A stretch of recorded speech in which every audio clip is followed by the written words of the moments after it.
Hey everybody, welcome to this week's podcast. There's no special announcements or anything this week, so let's just jump right into it. The Mega Everdrive Pro is now available for sale. That's the version of the Everdrive from Crix that also plays Sega CD games. And I have one en route to me right now, but the way shipping's been for the past few months, it could get here next week, or it could get here in the fall. Who knows? But I will be doing a review when it comes in.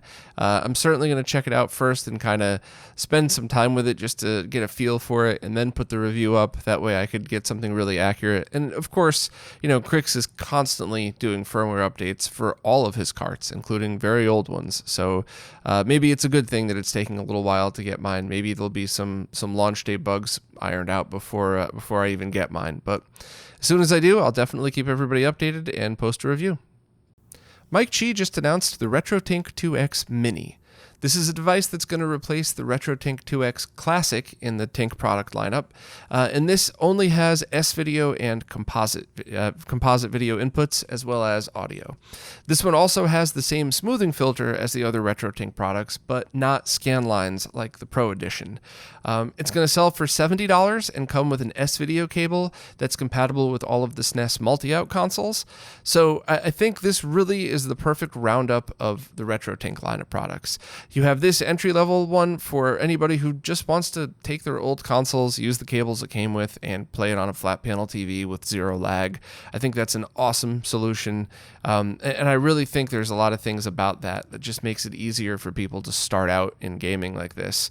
Of course, then there's the rest of the product lineups that is pretty good, and this is also going to be a decent choice for people that are looking for GameCube support for GameCubes that don't have the digital out port. Now you'll be able to use S-video, which is certainly going to be a lot sharper with GameCube games.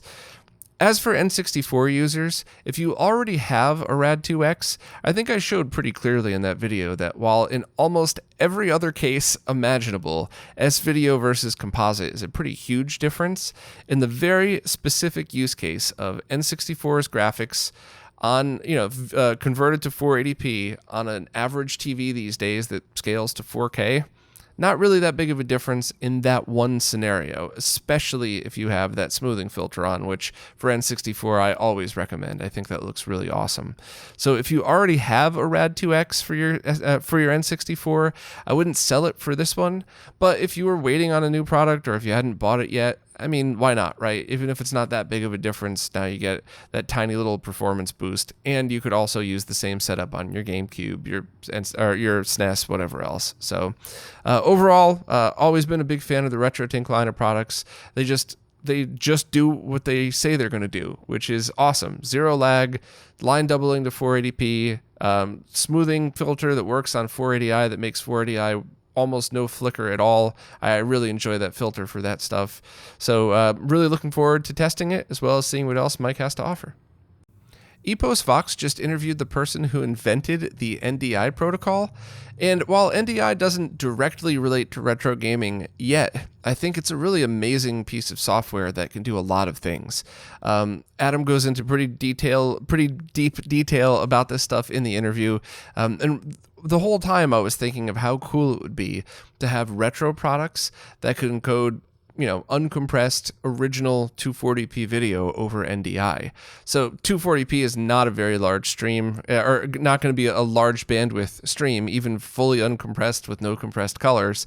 So it would be really neat to see retro gaming's capture cards maybe released that have a network port that you could just plug your consoles in and have everything done through NDI. I could imagine emulation boxes having NDI built in, so you could just stream that to another PC. So you could set up your OBS and everything else and just have that plugged into your computer. I think there's just a whole long list of things that we could be doing with NDI in the retro world. So if you're a person with enough ability to do these things, please check it out. Check out the pages on it. I linked to the tools page on the NDI website that explains exactly what you could do. But I would really love to see something like this. And while this might be complete fantasy land, I have no idea if this is even remotely possible. It would be pretty incredible if something like this could be built right into Mister. So you're playing on whether it's your flat panel or your RGB monitor, and then you just have the network output of the Mister stream that NDI signal right to your computer. don't get your hopes up for that. I have no idea if that's feasible or if I just said something real dumb. I'm just saying in a perfect world, that would be nice. Also, on a personal note, it was pretty funny to see the look on Adam's face a couple of times during this interview, because it's the same look that I get whenever I get to interview somebody that I really admire and I'm a fan of their work. And I just, that really, always makes me smile, because it's good to see all of us nerds appreciating each other and showing some respect. So thanks very much to Adam for doing the interview. I highly recommend it to anybody who's even remotely interested in NDI streaming or just listening to some very cool nerds talk about some, nerdy shit. A software engineer has just exploited the PlayStation 2's DVD playback in order to boot Homebrew. This only works at the moment on specific model and specific firmware revision PlayStation devices, but I think it's a pretty cool thing to happen. And as Modern Vintage Gamer put in his video on this, you never know what exploits that are done in the same style like this are going to lead to, because this could be done on PlayStation 2s. Does this mean eventually we might be able to figure out ways to use the same style exploit on other consoles? And another thing that would be a pretty interesting thing, a lot of people use FreeMcBoot and hard drives. And I saw a lot of snarky comments floating around when this was released, like, oh, who cares? I already have FreeMcBoot. Who wants to boot off a CD anymore? Well, one of the things about FreeMcBoot is that you need to build that memory card on a modded console. Now, there's other ways around it. There's, and you could always just ask a friend if you know any other retro nerds. But the bottom line is, even if this is used for nothing else, you could build a boot disk that allows you to plug this in an unmodded PlayStation and then boot into FreeMcBoot and flash your memory card with the boot software on it. So for that use alone, this is pretty awesome. But I think people are going to figure out some interesting ways to go a little bit deeper with this. It's still kind of new, but the project is open source and out there, so check out the GitHub page if you're interested. And I'm just a huge fan in finding stuff like this. So thanks very much to CTurt, who is the software engineer that released this, and I'll be following up if any other awesome things are found in relation to it. Jacob Proctor has just uploaded an open source VGA breakout board that I thought was a really cool idea. So these breakout boards have been available for a while for other stuff like the 9-pin and 8-pin mini DINs, and usually they're positioned kind of the way that you see them here in this picture. Now this is a two-piece design, so what you're seeing is how the board would ship, not how it installs, but something like this would go over the back of a connector and kind of angle across it and get you an easy way to tap into the pins. So right now on all of these connectors, whether it's the mini DINs or a VGA connector, you could strip your wires very carefully, tin them, slide them inside, and hit them with just a little bit of tin solder, and then slide your heat shrink tubing over it to make it a good connection and prevent shorts. But that's a giant pain in the butt. I can't stand doing that. So having breakout boards that slide over the pins, you solder the pins on, and that's it. You just solder to those pads, make it so much easier. This design's kind of unique though, because instead of sticking up or down, the board ships as two pieces. You break it in half, you solder the first one over the pins, and then you solder the second one kind of in the slot on it in order to connect everything together, so the pads stick out the back of it, which means this could work in VGA cable enclosures if you're looking to make any of your own cables like that, or even in just mods that you want to have this stuff but there's no room above and below, you just want it sticking out the back. So very cool design. I'll probably order a few the next time I have to do any kind of VGA related stuff, and it's available essentially for free. Either you can take the design yourself and order it from OSH Park or JLC PCB or one of those, and hopefully somebody might have one up for sale as well if anybody wants to buy them in bulk and just sell them as a kit with the VGA connectors or something like that. But as always, I'm super appreciative of everything open source, and I'm also appreciative of the little things like this that might not seem like a big deal, but once you start modding, it really is.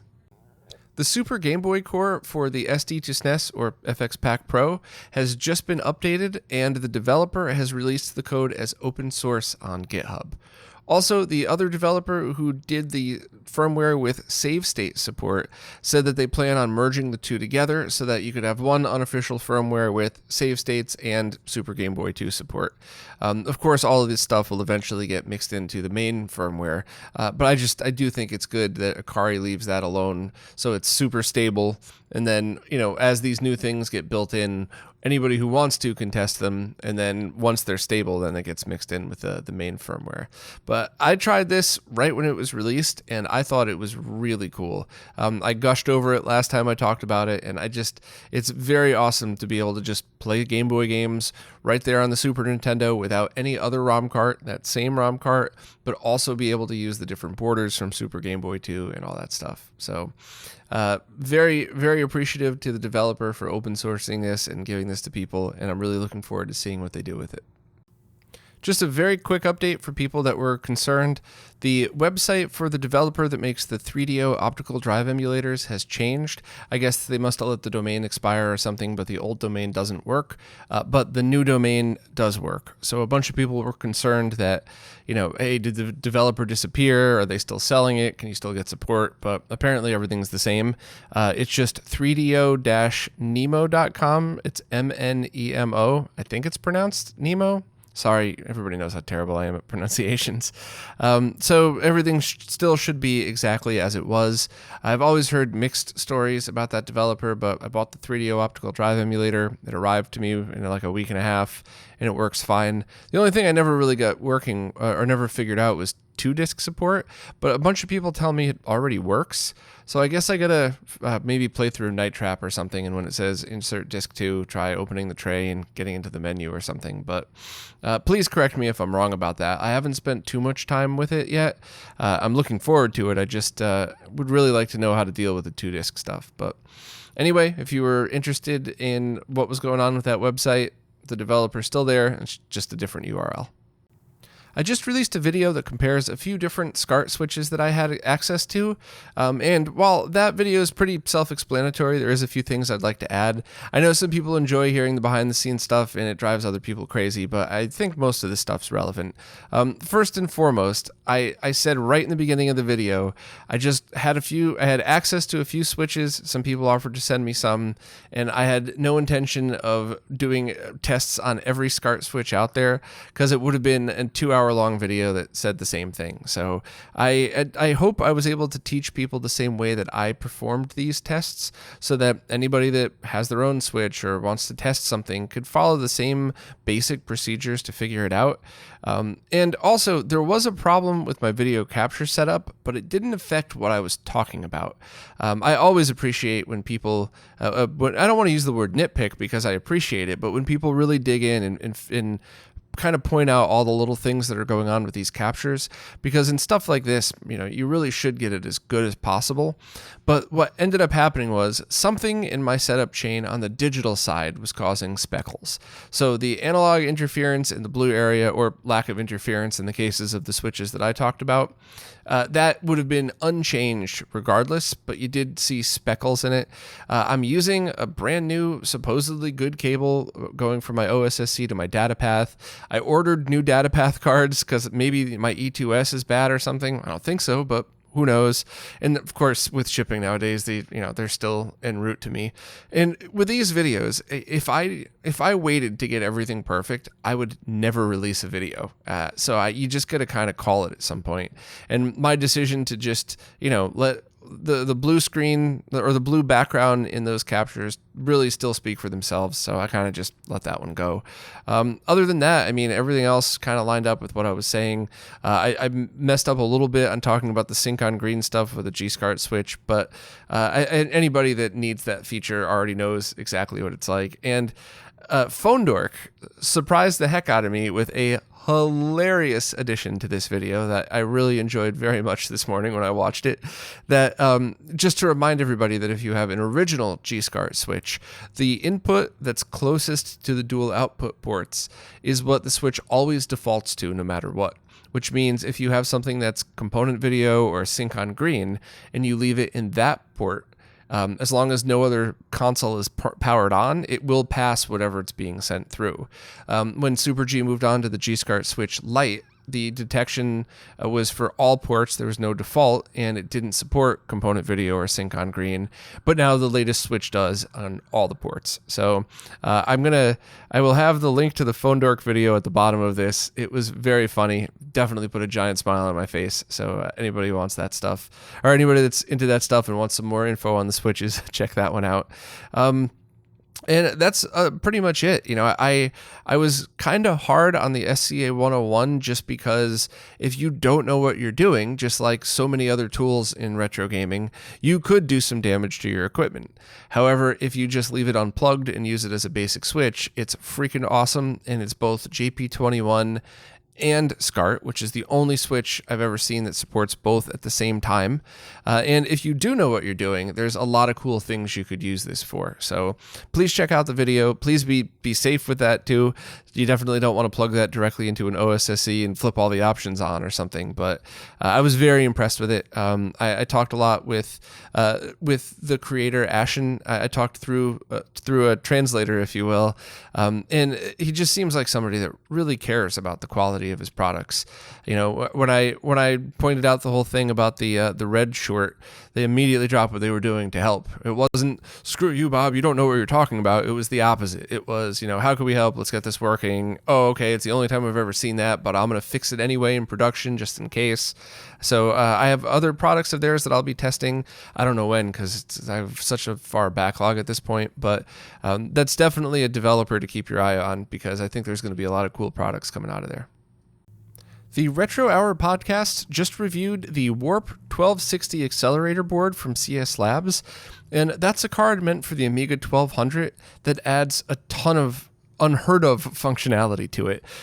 Things like 1080p output and 256 megabytes of DDR3 RAM and a new CPU, and I don't know, it's a pretty impressive update for a computer that was never intended to do any of that stuff at all. I'm not an expert at all in classic computers. I enjoy them. I owned them, obviously, way when they were new, not when they were classic. So I'm glad, always very appreciative that Vanessa was able to write this up so that those of us who are interested in but not experts in retro computers can check this out. But, you know, stuff like this isn't, respectfully, it's not stuff that would be my favorite way to game, but I would love to spend some time with one of these, and hopefully when life opens back up a little bit more, I can attend one of these retro computer fairs and just kind of sit down and mess with stuff like this. But if you're interested, please check out Vanessa's post. Professor Abrasive has just posted a few updates to the Satiator project. First, he showed off a prototype of the box it'll ship in, and it's pretty neat. It looks professional, and it's my opinion that I don't really care about that stuff as long as the product works, but I always appreciate it when people take the time to do it. So I wouldn't think less of a product because it just shipped in a bag, but if somebody takes the time to make a really nice box and a case for it and stuff like that, I always appreciate it and save it. I never toss it out the window. So that's pretty cool. Also, the production update, the first 100 PCBs are being populated in a facility in the US, and the shells have arrived as well, and the production test system is ready to go. So it's almost there for the first run of production. And also, Professor Abrasive wanted to address the concerns of a lot of different people who felt like they'd already contributed enough to the project, but didn't want to cancel their membership in fear of losing their place in line to get one of the first for sale. And so he decided to first make all of his posts from now on public access so everybody could be kept in the loop. And also, he said he secured a copy of the Patreon data as of right now that would be used to determine your place in the future. So, or your place in the queue in the future.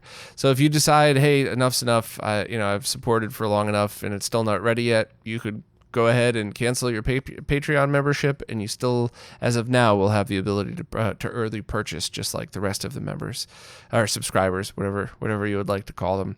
You know, a few people also had asked me about this, respectfully too, about how I skipped over some Satiator updates or how I was kind of quick to talk about them in the weeklies. And, you know, I kind of have mixed emotions about this because it's definitely a product that should have been out a year ago. Life happens. I'm not mad at Professor Abrasive. I'm not blaming him. I'm not throwing shade. It's just, I think we could all agree it should have been out already. And every time I talk about this and I say, I feel like it's coming soon, it gets everybody's hopes up and we're all let down. I'm let down that I essentially accidentally lied to you. You're let down because your hopes are up. Professor Abrasive is let down because now there's a bunch of people saying, hey, didn't Bob say he thinks it should have been out by now? Like, nobody wins. So I don't really want to talk about it anymore unless there's major updates like this one. And if any one of the things, I think that at least the info about anybody who's a Patreon subscriber can still buy one if they cancel, I definitely thought that was important enough to talk about. I just don't know if I would have done an update just on the box or just on the production for all those reasons. But it is my personal opinion that I'm going to continue to support Professor Abrasive on the lowest tier as long as he has a Patreon, because I want to see other cool stuff come out. I would hope that he would learn from whatever mistakes he may or may not have made in this one to get the next product out much faster. So, I like to support developers, not just products, but I mean, everybody is entitled to their own opinion. Anybody, especially anybody that actually supports and not just speculates. So I think Professor Abrasive has the Patreon members covered, at least as of now. And I'm still really interested in the project. I still have the beta video up. I don't have the beta unit, but I have the video that I did of it up. And, I overall thought it was a pretty great product. And of course, I always love any kind of no mod solution. So I'll keep everybody updated whenever there's another major update, not little updates.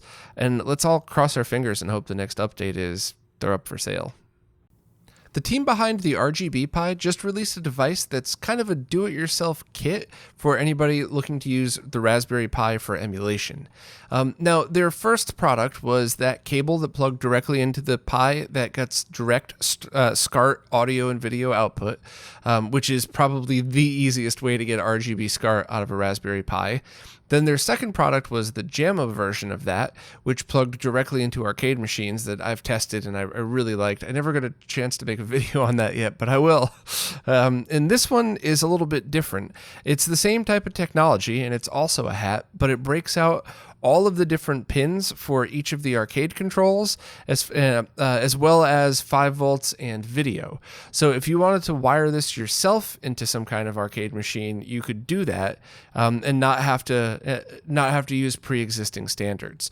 So I think do-it-yourselfers and people that make kits and stuff like that, as I'm saying these things, their mind is probably already racing like mine is, thinking of a million different scenarios in which this would be a really good way to connect up a Raspberry Pi emulation box to whatever custom crazy setup you have. So anybody that's more interested, the pinouts and everything else are available right in Ronnie's post. It's going to be priced at about $35 plus shipping, and it could be ordered directly through the RGB-Pi website. I hope to get one of these to try out as well eventually. I don't know how quickly I'll be able to do it, but I could already think of a few scenarios which this would be a lot of fun. So definitely check it out if you're interested.